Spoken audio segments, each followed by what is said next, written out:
Coronavirus, la pandemia. ¿Cuáles son los síntomas? ¿Cómo se transmite? ¿Qué puedo hacer para protegerme y prevenir la propagación de la enfermedad? Nuevo padecimiento que ha encendido las alarmas de los sistemas de salud. Coronavirus, la pandemia.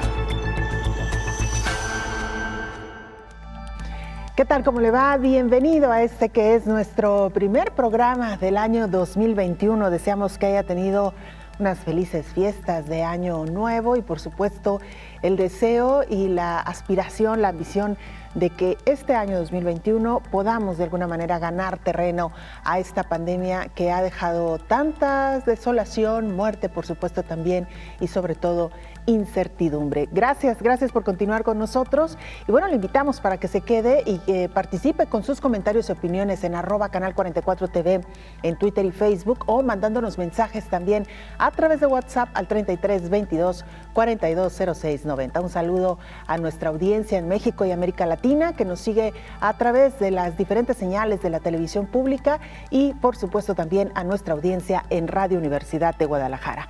Hoy dedicaremos nuestro programa a hablar de uno de los temas que sin duda ha sido el tema en las últimas semanas. Nos referimos al inicio en el proceso de vacunación. Las vacunas son hoy por hoy la esperanza de cambiar el rumbo de la pandemia de COVID-19, al menos este ha sido el mensaje que envió el titular de la Organización Mundial de la Salud. Más adelante, por supuesto, le tendremos más detalles. También organismos internacionales hacen un llamado a la población mundial a confiar en las vacunas. Hoy le diremos por qué es importante confiar en que estos antídotos pueden hacer frente seguro a la pandemia de COVID-19. Especialistas advierten que a pesar de que comienza a aplicarse la vacuna contra COVID-19, la pandemia no concluirá, no al menos próximamente. Hoy tendremos reportes desde Argentina y Brasil, así que bueno, quédese con nosotros.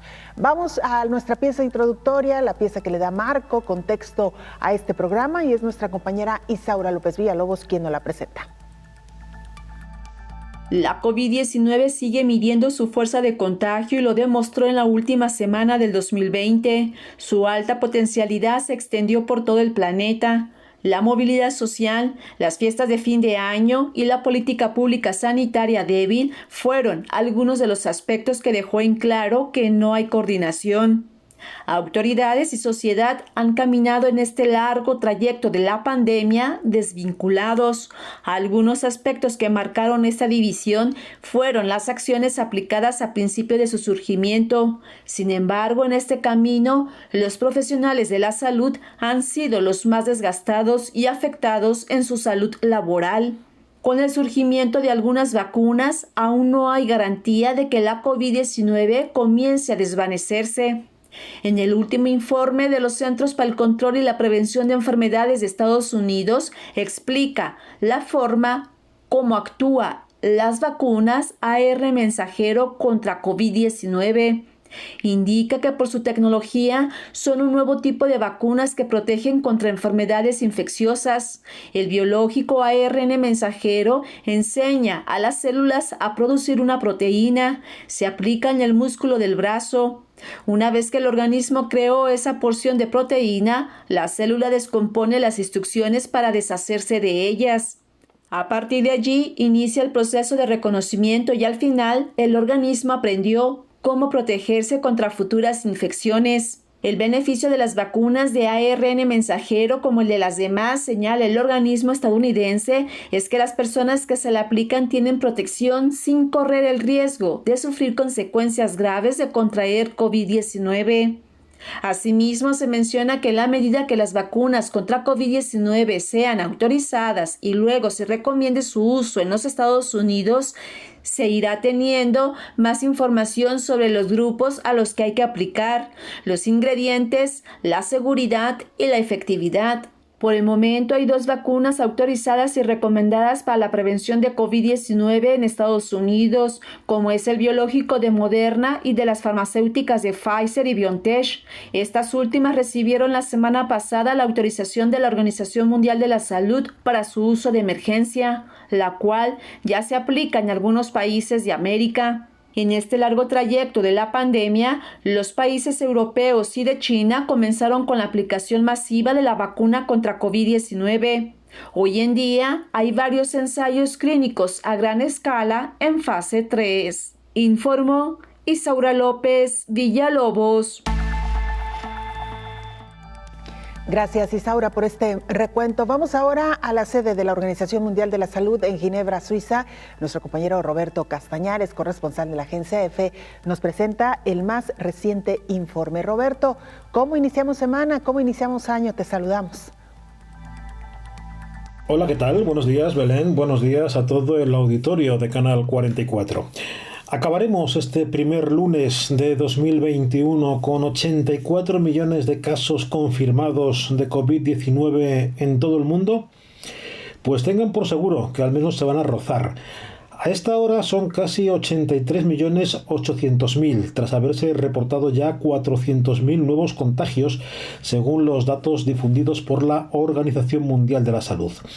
También se han notificado 5.000 nuevos fallecimientos en el mundo por el coronavirus, este SARS-CoV-2, por lo que la cifra de muertos en la pandemia se sitúa en 1.835.000.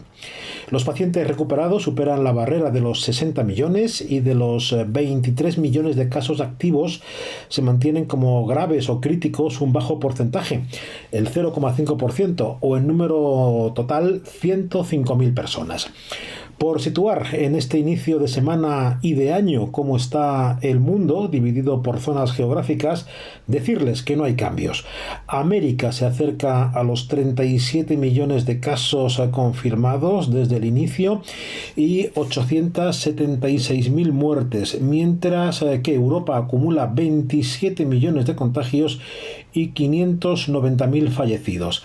Ambas regiones son las más afectadas en el global de todo un año de pandemia. Mientras, la dispensación de vacunas avanza lentamente. Hoy se han puesto las primeras dosis de la desarrollada por la Universidad Británica de Oxford. Se ha hecho en el Reino Unido a pacientes de allí.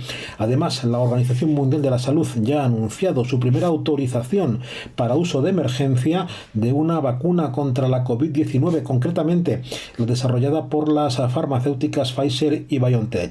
La luz verde a esta vacuna, que ya había obtenido este tipo de autorización en mercados como Estados Unidos, el Reino Unido o la Unión Europea, sirve para países que no tienen entidades de homologación de este tipo de productos, por lo que se abre la puerta a su uso, especialmente en naciones en vías de desarrollo. Esto también va a permitir vacunar a agencias como la Organización Panamericana de la Salud o el Fondo de las Naciones Unidas para la Infancia, la UNICEF.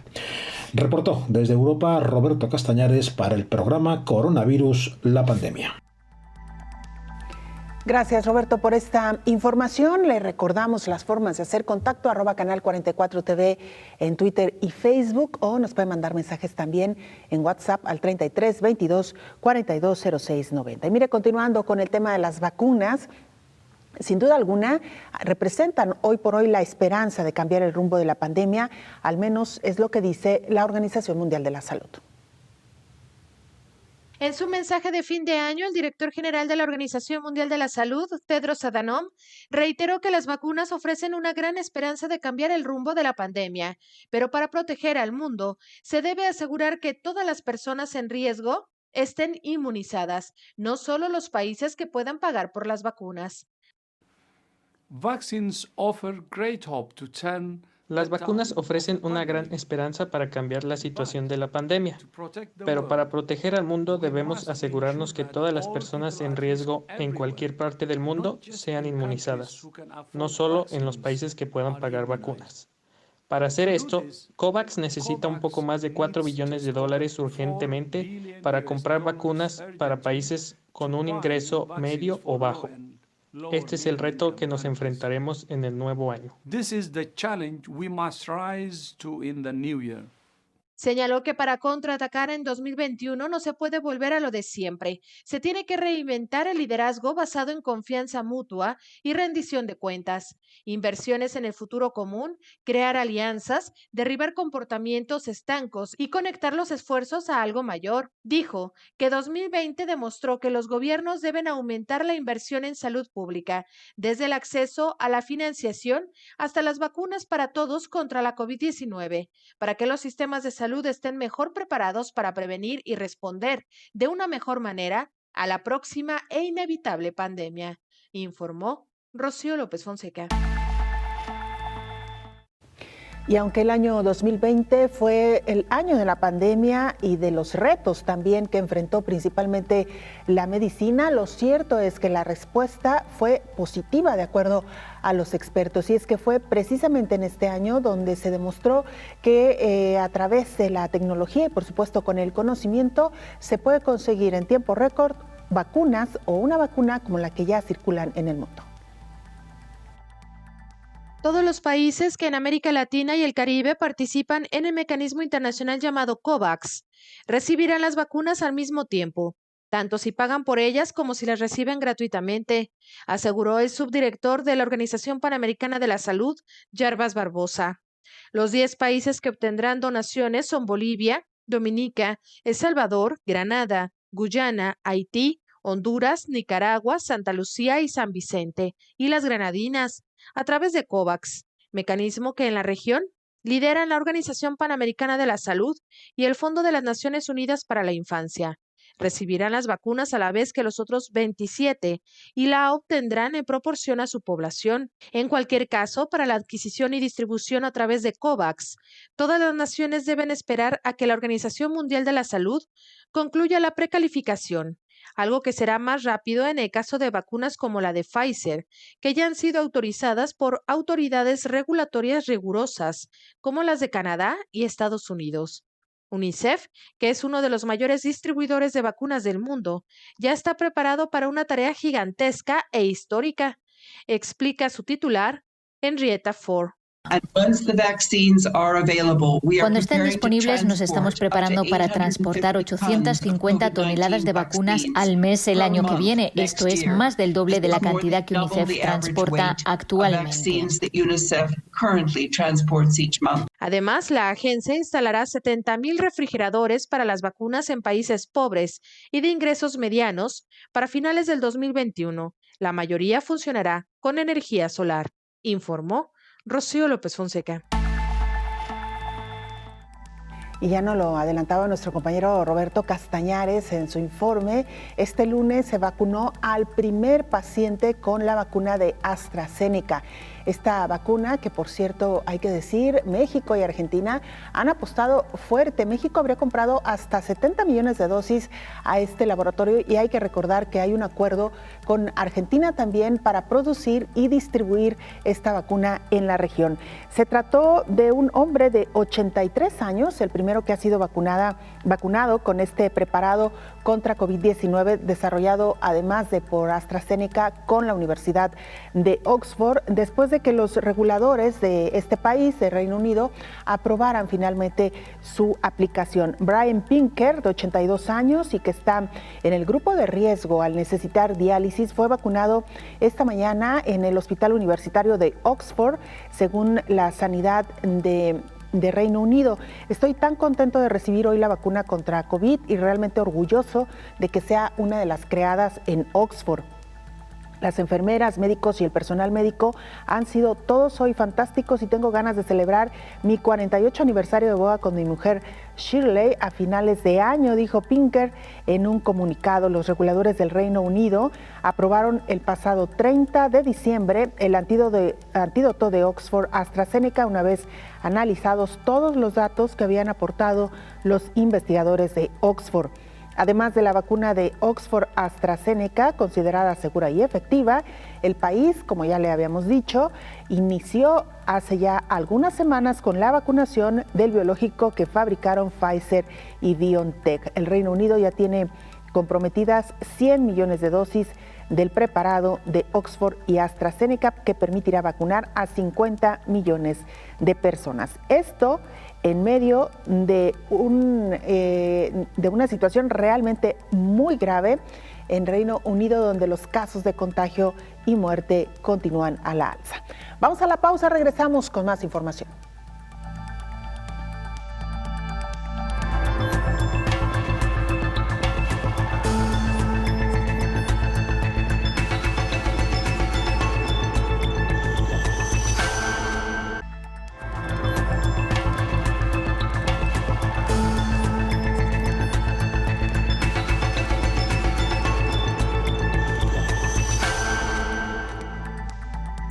Estamos de regreso en este programa especial de coronavirus, la pandemia. Y mire, los organismos internacionales llaman a la población en general a confiar en la seguridad de las vacunas contra COVID-19.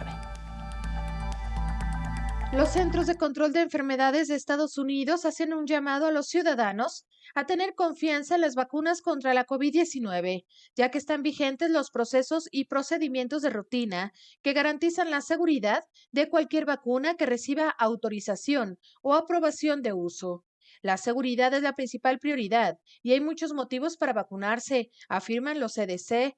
Estos centros enlistaron algunos de los beneficios de la vacuna contra la COVID-19. El principal, por supuesto, es que este biológico es altamente efectivo para prevenir la enfermedad. Todas las vacunas contra la COVID en proceso de desarrollo están siendo evaluadas exhaustivamente en ensayos clínicos y serán autorizadas o aprobadas solo si pueden reducir de manera sustancial su probabilidad de contagiarse. Además, los expertos creen que vacunarse contra la COVID-19 podría evitar que se enfermen gravemente incluso si se contagian. Vacunarse también puede proteger a las personas a su alrededor, en especial aquellas con mayor riesgo de enfermarse gravemente a causa de la COVID. Los especialistas recuerdan que el vacunarse contribuirá a ayudar a frenar la pandemia, informó Rocío López Fonseca. Más adelante, por supuesto, estaremos abordando con el experto, con el infectólogo Héctor Raúl Pérez Gómez, por qué una vacuna se considera que es segura y por qué la población debería de confiar en lo que dicen los organismos internacionales y principalmente los organismos reguladores que existen en cada uno de los países. Antes, vámonos a Argentina, porque ahí está nuestra compañera Claudia Durán, periodista de Señal U Mendoza, preparada ya con su reporte. Te saludamos, Claudia, adelante con la información. Buenos días, Belén. Buenos días a todo el auditorio de Canal 44. Desde Argentina, un balance sobre la pandemia en nuestro país y sobre todo sobre los resultados, los últimos números que hay en relación a las consecuencias de esta pandemia. Primero decir que en nuestro país, desde el día 1, en el cual se registraba el primer caso, hasta la actualidad, más de 1.560.000 personas se han contagiado de coronavirus. Y hemos registrado más de 42.000 muertes, según los últimos reportes oficiales del Ministerio de Salud de la Nación. Otro de los datos importantes es que con la pandemia y también con distintos niveles de aislamiento primero y después de distanciamiento, las consecuencias en la economía fueron realmente muy importantes. Los últimos números de la industria en general y en distintos sectores o en distintos rubros de la propia industria indican una mejora en comparación con los números que se han dado en estos últimos trimestres, pero también dicen algunos casos particulares están lejos de tener los mismos números prepandemia o incluso mejores a los números que había antes de la pandemia de coronavirus. Con el desafío, en el caso de la Argentina, de superar también otras consecuencias como el tema del desempleo. Hay que decir que durante la pandemia más de 3,5 millones de personas perdieron su trabajo en los últimos meses debido a la reactivación de algunos sectores. Muchos han recuperado el empleo, pero también quedan unos 2 millones de personas todavía fuera del circuito laboral, ya sea formal e informal. El gran desafío para el gobierno es que a partir de ahora sean los trabajos formales los que ocupen mejor las estadísticas, pero obviamente los resultados los veremos en el futuro. Con respecto a la pobreza, hay que decir que más del 40% de la población argentina está inmerso en la pobreza y sin duda es otro de los datos destacados en nuestro país y al mismo tiempo preocupantes para el gobierno. También hay que decir que debido a las aperturas hay una mejor reactivación en todos los rubros. El turístico, por ejemplo, que era uno de los más golpeados, ha tenido un leve repunte con la llegada de vuelos internacionales solamente por Ezeiza, pero con la posibilidad de por ejemplo, recuperar el terreno perdido e incluso ganar más turistas en lo que es el turismo interno. Se espera un verano realmente bastante particular, pero con obviamente el objetivo de que esos sectores de la economía puedan volver a recuperar, sobre todo también los empleos que se han perdido. Otro de los desafíos será la negociación con el Fondo Monetario Internacional a partir del año que viene, y sin duda ha sido un año durísimo para todos los sectores en la Argentina, como así ha sucedido en todo el mundo.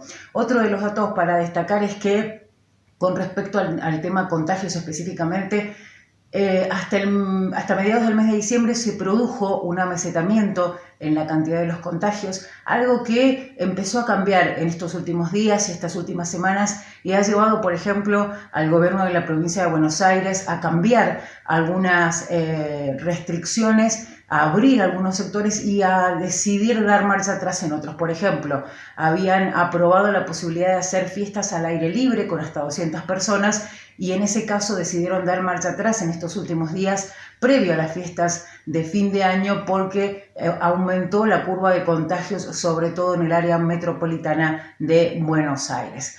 Esto también es una advertencia para los argentinos en general. El gobierno ha decidido hacer campañas a través de los medios de comunicación, concretamente para pedir que las medidas que tenemos con respecto a la prevención las sigamos aplicando. Y otro párrafo aparte merece hablar de las vacunas, que ya llegaron a la Argentina, las vacunas rusas, y comenzaron a distribuirse en las provincias, y por supuesto también comenzó la campaña de vacunación. Reportó para Coronavirus, la pandemia desde Argentina, Claudia Durán de Señaló. Muchas gracias, Claudia Durán, por este informe. Por supuesto, un saludo a nuestra audiencia en Argentina que nos siguen a través de la televisora pública. Ya nos acompaña en esta mesa de trabajo el infectólogo Héctor Raúl Pérez Gómez. Doctor, bienvenido, feliz año. Muchas gracias, Belén. Primer programa del año 2021. Efectivamente, Belén, también lo mejor para este año que inicia, para ti, para tu familia, para nuestra amable audiencia. Y bueno, pues esperemos que sea un año mejor. El 2020 fue muy difícil. Así es. Y como lo decíamos, doctor, en el último programa del año pasado, ojalá que este programa dure lo menos posible. Efectivamente. Porque en la medida que veamos que esta pandemia empieza a controlarse y que el mundo está ya en otra etapa, seguramente ya no será necesario un programa especializado en coronavirus, quizás sí en temas de salud en general, porque la salud siempre es importante, pero lo decíamos un poco a manera de augurio, ojalá que dure lo menos posible este programa como una señal de que la pandemia ha cedido y que la humanidad logró vencerla. Efectivamente, Belén. Ese es nuestro deseo. Así que bueno, pues a esa meta vamos, doctor. Así es. Y en medio de este camino, sin duda alguna, algo que viene a dar un aliento de esperanza son las vacunas, doctor. ¿Qué primera reflexión hacer? ¿En dónde nos encontramos respecto a la vacunación en el mundo? Mira, Belén, para empezar nos encontramos en las primeras fases de vacunación masiva. Sabemos que algunos países llevan ya un par de semanas por lo menos vacunando a su población. Los primeros fueron Reino Unido, los Estados Unidos. Ya México ha iniciado vacunación a su personal de la salud. Y bueno, me parece que una primera reflexión es efectivamente que está cifrada mucha esperanza en las vacunas que se han desarrollado, porque son vacunas, en mi opinión, de muy alta calidad. Los estudios clínicos de fase 3 demostraron porcentaje de eficacia por arriba del 95% en varias de ellas, como el caso de la vacuna de Pfizer, ya el caso de la vacuna de AstraZeneca, que al principio habló de una efectividad alrededor del 90%, ya han tenido lugar los resultados finales y está en 95% de eficacia. Las vacunas de Rusia y algunas vacunas de China, como el caso de CanSino, están también en 95-96% de eficacia. La vacuna de Moderna, que de inicio estará utilizándose casi con exclusividad en los Estados Unidos, es probable que después sí vaya a otros países, también 95% de eficacia y con niveles muy altos de seguridad. Recordemos que cuando hablamos de seguridad hablamos de los menos eventos adversos posibles para una vacuna y la mayor parte de ellas han tenido pocos eventos adversos graves. Ahí hay que diferenciar entre eventos adversos y eventos adversos graves. Los eventos adversos comunes se presentan en aproximadamente 10% de quienes están recibiendo estas vacunas y los más importantes son dolor en el sitio de la inyección, algo de inflamación en el sitio de la infección y en las siguientes 24 horas puede ocurrir un poco de elevación de la temperatura corporal a no más de 37.2 grados centígrados, dolor muscular, dolores articulares que suelen no durar más de 48 horas, un poco de dolor de cabeza. 10% eventos adversos o efectos secundarios leves. Solamente la proporción de eventos adversos graves está en 1 de cada 10,000 personas que están recibiendo algunos de estos biológicos. O sea, muy bajos. Son muy bajos, Belén. Llegó a ocurrir en los ensayos clínicos, recordemos, por ejemplo, cuando hubo que suspender el ensayo clínico de AstraZeneca durante un par de días por unos eventos adversos graves, particularmente neurológicos, pero que al estudiar estos eventos adversos graves se determinó que no parecían estar relacionados con la vacuna. Algunos indudablemente lo estarán. Sin embargo, creo que la balanza se inclina claramente al beneficio de estos biológicos. Y precisamente de eso hablaremos regresando del corte, doctor. ¿Por qué una persona debe confiar en que la vacuna que se le está suministrando es segura? Y hablaremos también de estos escasos, hay que decirlo, muy escasos casos que han tenido de reacción, digamos, mucho más intensa ante el biológico. Con esto regresamos. Claro que sí, Belén. Gracias, doctora. La pausa, regresamos con mucha más información.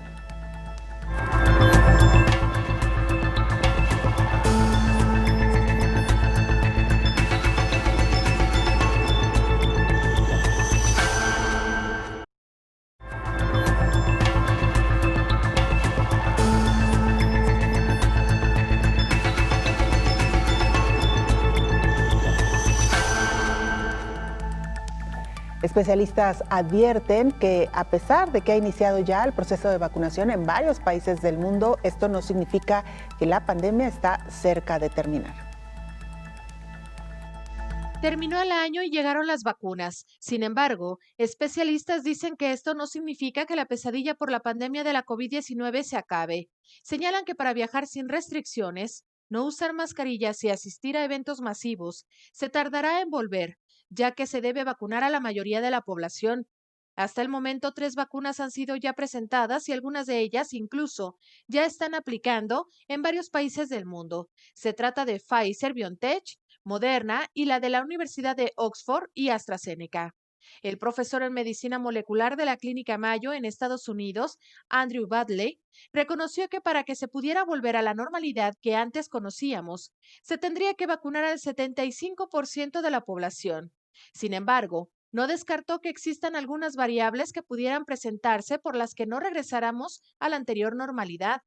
Explicó que con este porcentaje de vacunación se comenzaría a controlar el microorganismo y cortar la transmisión. La Organización Mundial de la Salud estima que para alcanzar la inmunidad de rebaño, es decir, una inmunidad colectiva mínima, pero necesaria para frenar la enfermedad, tendría que ser del 60 al 70% de la población. Con estas cifras, en países como México, habría que vacunar a 88 millones de personas, en Colombia a 35 millones y en Perú a 22 millones, por ejemplo, informó Rocío López Fonseca.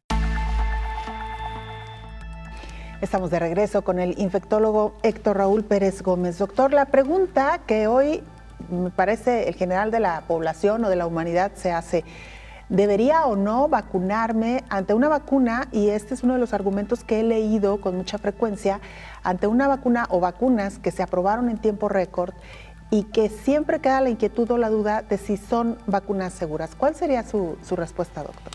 Mira, Belén, para eso precisamente ocurren los ensayos clínicos, sobre todo los de fase 3, que son masivos, que incluyen a cientos de miles de personas en diferentes partes del mundo con diferentes condiciones, tanto raciales como, por ejemplo, grupos de edad, circunstancias como enfermedades preexistentes, etcétera. Y me parece que la respuesta debe ser sí, vacúnese. ¿Por qué me debo vacunar? Primero, por la eficacia y seguridad que han mostrado estos ensayos clínicos. Existe ya una larga experiencia de décadas con biológicos en donde no se utiliza el virus vivo para desarrollar este tipo de vacunas. La mayor parte de las vacunas que están apareciendo contra COVID-19 son utilizando fragmentos virales, sobre todo de su RNA, que vienen encapsulados, y por eso la ultracongelación, vienen encapsulados en, llamémosle, microscópicas burbujas lipoídicas que al momento de ser administradas, ese fragmento de RNA utiliza la maquinaria de la célula humana para producir la proteína S o espicular del virus, y esa es la proteína que genera la respuesta inmunológica. Dicho de otra manera, a las personas primero tenemos que decirles que al no estar utilizando al virus vivo atenuado, por ejemplo, las posibilidades de que con la vacuna estén adquiriendo una infección, pues no existen. Eso creo que debemos dejarlo claro. Algunas de las vacunas contra COVID-19 están utilizando, pero otro tipo de virus, conocidos como adenovirus, que portan material genético del coronavirus. Y estos adenovirus son adenovirus inocuos para el ser humano, no generan enfermedad. Digamos que se están utilizando solamente como vectores para llevar la partícula que va a generar la respuesta inmune. Entonces, primero, no estamos recibiendo en la vacuna un microorganismo patógeno, ni siquiera atenuado, ni siquiera en una modificación genética, sino partículas virales que no son infectantes. Ahora, si hablamos de eventos adversos graves, que posiblemente eso le inquieta a la población, no se han observado, digamos, eventos adversos graves en una proporción más alta que la que estaríamos viendo, por ejemplo, con la propia vacuna contra influenza, que sería una vacuna de alguna forma comparable por el tipo de población a la que hay que vacunar, por la cantidad de población en el mundo a la que hay que vacunar, porque es una vacuna que se utiliza anualmente, incluso con una composición diferente cada año. Entonces sería la comparación.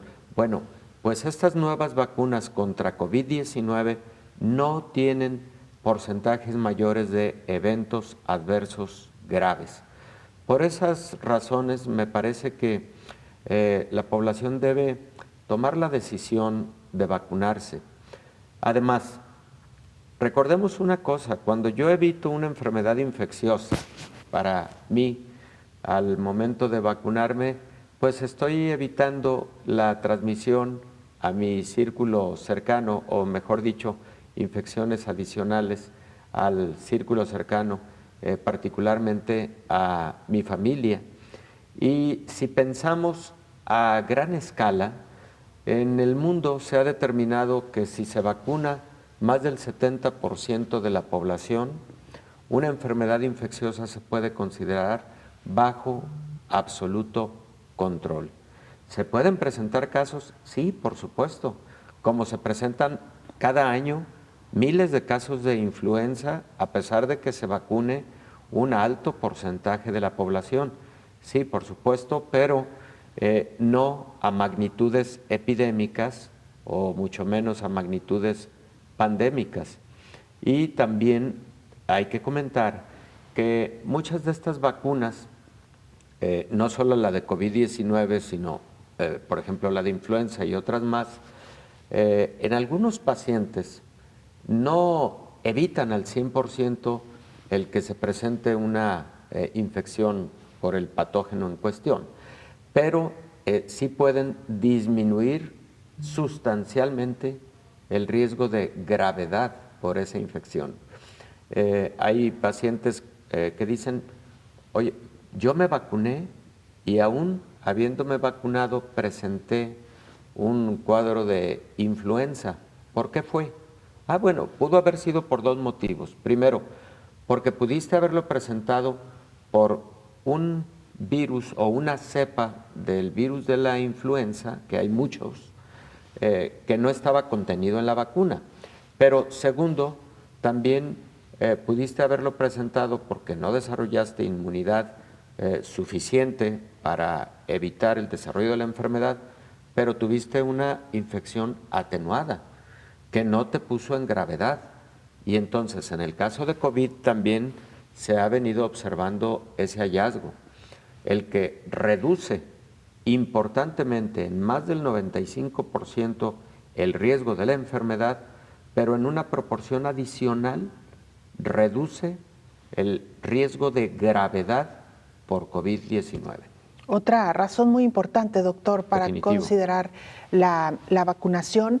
Y sin duda alguna, doctor, también muchos se han preguntado cómo se autorizan o quién autoriza estas vacunas. Y hemos hablado aquí en diferentes programas de las agencias reguladoras, en el caso de México, COFEPRIS, pero así en cada uno de los diferentes países, que es un consejo, un comité que se encarga de revisar y de dar seguimiento, y estamos hablando de un consejo científico, médico, que da seguimiento a las vacunas. Pero también pensaba, doctor, si existen, por ejemplo, estas revistas especializadas que también siguen puntualmente estos hallazgos, ¿no? Claro, Belén, por supuesto. Mira, hay una importante cantidad de revistas científicas en el campo de la medicina que precisamente por su alto nivel de calidad, no solo editorial, sino de revisión en la profundidad científica de lo que los autores están presentando,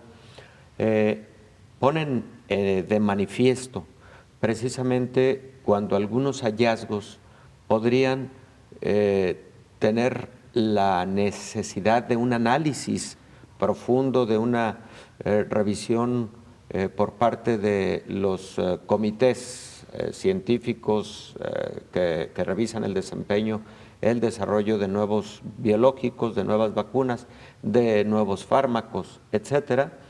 Y cuando en una revista se pone a la luz del mundo científico el hallazgo respecto al desarrollo de una vacuna, bueno, inmediatamente se convierte en algo que miles de personas, que también expertos en la materia, están revisando con lupa, y entonces aparecen lo que llamamos cartas al editor o cartas a los desarrolladores de estos biológicos, en donde le dicen, oiga, ustedes están presentando esto, pero probablemente no han visto esta otra variable que tienen que revisarla porque podría representar un riesgo adicional.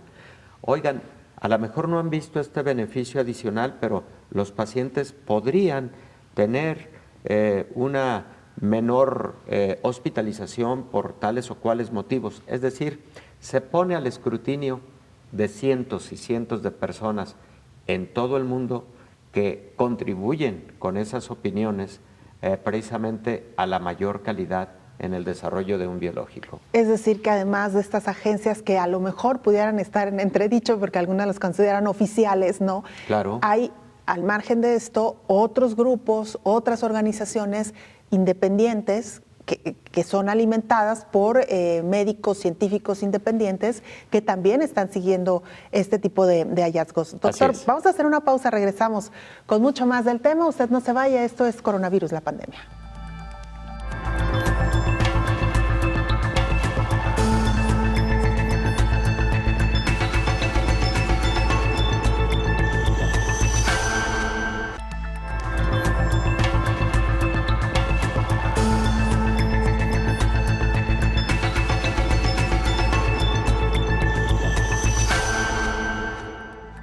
Hemos revisado avances en vacunas, pero ¿qué pasa con los tratamientos? Nuestra compañera Rocío López Fonseca nos informa.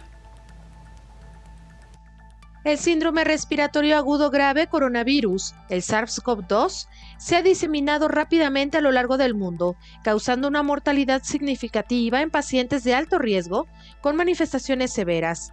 Hasta el momento, el Remdesivir ha sido el único antiviral autorizado por la FDA en Estados Unidos para uso de emergencia. Una de las posibles complicaciones de esta infección es el desarrollo de tormenta de citoquinas, para la cual no existe un tratamiento óptimo. Los médicos tratantes confirmaron que se observó un posible beneficio clínico de la terapia con Remdesivir, seguido de corticoides en neumonía severa por COVID. Sin embargo, en la actualidad el tratamiento óptimo de esta infección no se ha determinado completamente. Una de las características particulares de esta infección es el desarrollo de una posible tormenta de citoquinas, inducida por el virus, para la cual no existe una terapia ampliamente aceptada. Se han considerado varios inmunosupresores para las complicaciones que se vienen investigando a través de ensayos clínicos aleatorizados. Con respecto a la terapia farmacológica, la utilidad de hidroxicloroquina ha sido muy cuestionada por algunas publicaciones.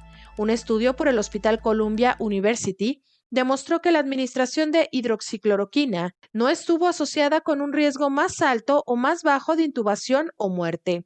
Este mismo estudio se realizó en 4 hospitales de tercer nivel en Francia y evaluó la eficacia clínica de la hidroxicloroquina. De acuerdo con sus resultados, el tratamiento con esta droga no reduce la tasa de ingresos a cuidados intensivos o la mortalidad en pacientes con neumonía por COVID-19, informó Rocío López Fonseca. Viajamos ahora a Brasil. Nuestra compañera Carla Lucena, reportera en este país, nos presenta también el más reciente informe de lo que está ocurriendo. Carla, te saludamos. Buenos días, Belén, y buenos días al auditorio de Canal 44. Alrededor de 190.000 personas murieron en Brasil de COVID-19 hasta la semana pasada. Más de 7 millones estaban infectados. Los números representan un retrato de un año difícil para los brasileños. Y para entender estos números es necesario volver hace 11 meses. A fines de enero, el Ministerio de Salud confirmó el registro del primer caso sospecho de coronavirus y elevó la calificación de riesgo de Brasil al nivel 2, lo que significaba peligro inminente de la llegada del virus al país. Eso fue antes de que la OMS declarara que el mundo sufriría una pandemia. El primer caso confirmado por las autoridades el 26 de febrero, un hombre de 61 años que había viajado a Italia. Desde entonces, las cifras de la enfermedad solo han aumentado en el país. La primera muerte se confirmó el 12 de marzo. El Ministerio de la Salud, entonces liderado por Enrique Mandetta, comenzó a recomendar el aislamiento social y los estados y municipios comenzaron a cerrar y suspender diversas actividades, como escuelas y comercio. Con el cierre de estas actividades, la pandemia comenzó a afectar directamente los ingresos de miles de brasileños. Miles perdieron sus trabajos. El gobierno necesitaba actuar y al mismo tiempo el presidente de la República, Jair Bolsonaro, empezó a minimizar los efectos de la pandemia y a pedir que se reanuden las actividades para reducir los impactos económicos de la pandemia. En un comunicado en la red nacional, el mandatario calificó al COVID-19 de pequeña gripe. Comenzó a señalar medicamentos sin prueba científica y criticó el aislamiento social. Las diferencias entre los cargos, ministro de la Salud y presidente, llevaron a la renuncia de Enrique Mandetta al gobierno en abril. Después de él, el país tuvo un ministro de Salud que se quedó menos de un mes. Luego de eso, Brasil se quedó por más de 4 meses sin ningún titular en la cartera, en un momento en que el país comenzaba a enfrentar los mayores números de contagios y alcanzaba un promedio de más de 1.000 muertes por día que duraría meses. Durante este periodo en el que el país tenía altas tasas, varios estados vieron sus unidades de salud al borde del colapso. Se crearon hospitales de campaña para satisfacer toda la demanda. Además de los casos de coronavirus, el país tuvo que lidiar con 60 millones de brasileños que trabajaban en el mercado informal y que se quedaron sin ingresos. Para atender a esta población, el gobierno adoptó ayuda de emergencia. Estas personas recibieron primero $120 y luego el valor bajó a $60, pagando la última cuota en diciembre. El año que viene el gran desafío será la vacunación. En las últimas semanas, una pelea interna entre el presidente y el gobernador de São Paulo ha politizado el tema. Por el momento, 4 vacunas están en la lista que el gobierno comprará. El país presentó un plan nacional de inmunización, pero aún no se sabe cuándo comenzarán a vacunarse los brasileños. Lo que se espera es que en 2021 las noticias sean mejores. Reportó desde Brasil, Brasilia, para el programa Coronavirus, la pandemia, Carla Lucena. Gracias, Carla, por esta información. Un saludo, por supuesto, también a nuestros hermanos brasileños que nos siguen a través de las televisoras públicas. Y bueno, también recordarles las formas de hacer contacto a través de Twitter y Facebook en @canal44tv, o nos pueden mandar mensajes también a través de WhatsApp en el 33 22 42 06 90. Doctor Héctor Raúl Pérez Gómez, retomando el tema que hoy nos ocupa, hablábamos ya de la vigilancia que hay sobre el desarrollo de una vacuna y su aplicación y por qué se determina que es una vacuna segura antes de salir al mercado. Y hablaba usted también, doctor, de las reacciones adversas. Este fin de semana conocíamos el caso de una doctora, de una médica en el norte de nuestro país que registró pues reacciones adversas intensas, severas. De hecho, hasta el último reporte que teníamos, todavía continuaba ingresada en terapia intensiva, esto tras suministrarle la vacuna de COVID-19, la vacuna de Pfizer en BioNTech. Media hora después de que se le suministra esta vacuna, registra reacciones adversas graves. Se ha sabido también que esta mujer era alérgica a medicamentos como Trimethoprim y con sulfametoxazol, doctor. Sí, de acuerdo a la descripción clínica de este caso, Belén, parece que tenía tanto el antecedente de esa alergia importante a Trimethoprim, sulfametoxazol, y no sé si también antecedentes convulsivos, porque al parecer es ingresada al hospital por haber presentado una reacción alérgica importante muy poco después, creo que incluso dentro de la siguiente hora después de la vacunación, y convulsiones de igual manera. Bueno, en ese sentido, los protocolos de vacunación, y no solo para esta vacuna, sino para todas las vacunas, establecen que en el sitio en donde se vacuna un paciente debe existir por lo menos un set básico de atención inmediata a una emergencia alérgica y debe existir personal capacitado para ese propósito, porque se debe mantener en vigilancia por lo menos durante 30 minutos, preferentemente 1 hora, a una persona que acabas de vacunar. Es un error, por ejemplo, que le aplicas la vacuna a alguien y que le vaya bien nos vemos el próximo año, ¿no? O en su próxima dosis. O en su próxima dosis. No, se debe mantener esa vigilancia por la posibilidad de este tipo de eventos alérgicos inmediatos, que claro que pueden ser peligrosos, son muy esporádicos, lo hemos dicho, 1 en cada 10,000, pero pueden ocurrir. ¿En qué pueden consistir? Bueno, una alergia severa, importante, puede generar lo que llamamos angioedema, edema de vasos sanguíneos, inflamación de vasos sanguíneos, conocido como vasculitis, y puede generar inflamación en laringe, particularmente en la laringe, que puede generar lo parecido a un estado de dificultad para respirar de forma aguda. Entonces, esos pacientes deben ser asistidos de manera inmediata. Pudo haber sido lo que ocurrió con esta compañera, enfermera creo, ¿verdad? Médico, Belén? doctora. Médica, sí, efectivamente, una doctora.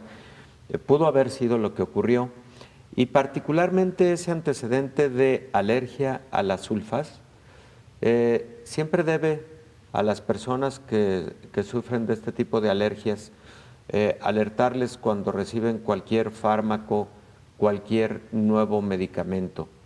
De hecho, se ha sugerido que ante el antecedente de una grave alergia, por ejemplo, a trimethoprim sulfametoxazol, ese grupo de la población debería esperar a un mejor momento para una vacunación, o tener la aplicación de la vacunación en circunstancias de muchísima vigilancia médica. Doctor, se nos terminó el tiempo, nos quedaron muchas preguntas todavía en el tintero, las iremos desahogando a lo largo de la semana. Sí, Belén. Seguirá siendo sin duda el gran tema las vacunas. Gracias, doctor, como siempre. Con todo gusto. Muchas gracias. El infectólogo Héctor Raúl Pérez Gómez. Nosotros nos vamos, gracias por habernos acompañado. Le invitamos para que nos sintonice en la siguiente emisión de Coronavirus, la pandemia. Coronavirus, la pandemia.